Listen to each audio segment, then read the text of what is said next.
Here are the tools needed to replace the pistons, valves, and seals in the RC pump series.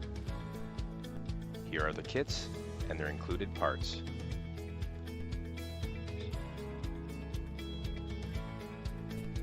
Both the discharge and inlet valves are the same, so I will only show the replacement of one of the valves. To remove the 6 valve caps on the manifold, use a 17mm hex socket. Clean the valve caps and any thread adhesive. Using something sharp to clean the O-ring may pierce it. It would be best to use your thumbs.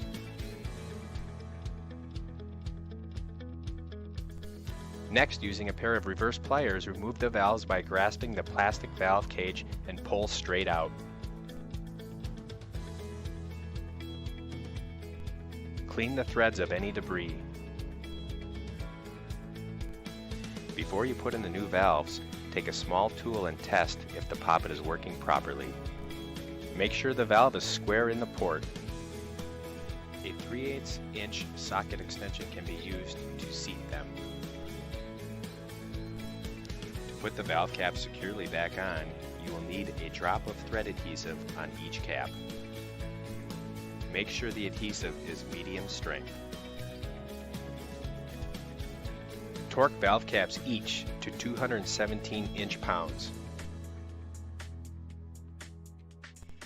To change the pistons and seals, start by removing the 8 manifold bolts using a 5mm hex socket.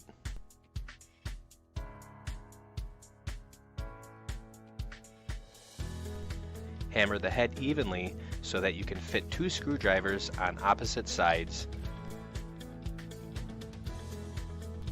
Use the screwdrivers to lift up the head, applying even pressure.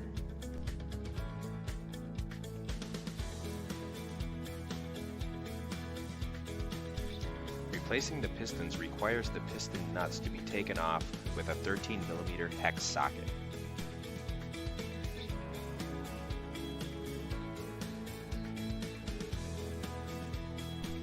Once off, clean the nut and threads for the leftover thread lock.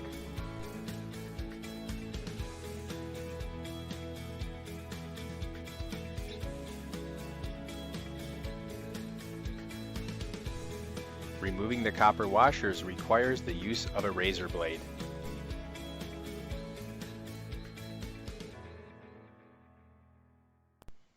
Twist and pull the piston off of the rod. Also pull off the brass slinger.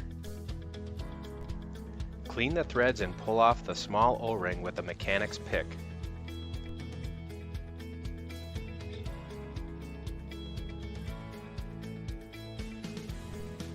Put on the new slinger and O-rings.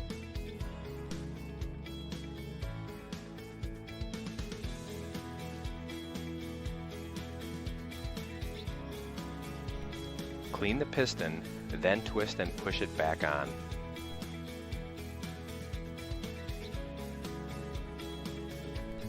Add on the new copper washers and add a drop of medium strength thread adhesive on the piston nut threads.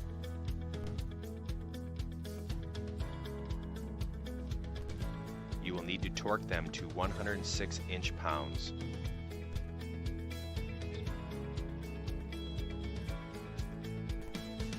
Next, remove the rear piston guide using a reversible pliers. Grasp the seal under the piston guide and wiggle side to side while pulling.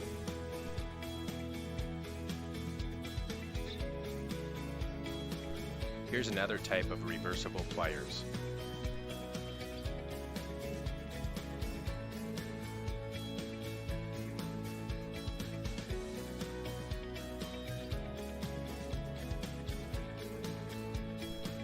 The parts inside of the manifold start with the 3 support rings with their flat side down. Then comes the high pressure seals, which you have to firmly press in. Put the high pressure seal in at an angle and work the edges in. On top of that is the front piston guide with the arched side down.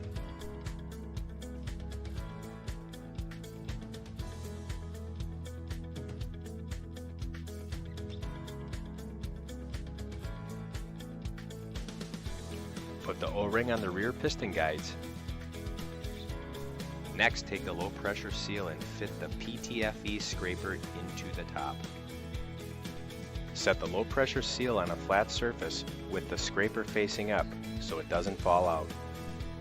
Press the rear piston guide on the top of it so it stays in place. Press into the manifold with the seal facing down. To reinstall the head onto the drive end, rotate the crankshaft so the two outside plungers are extended equally.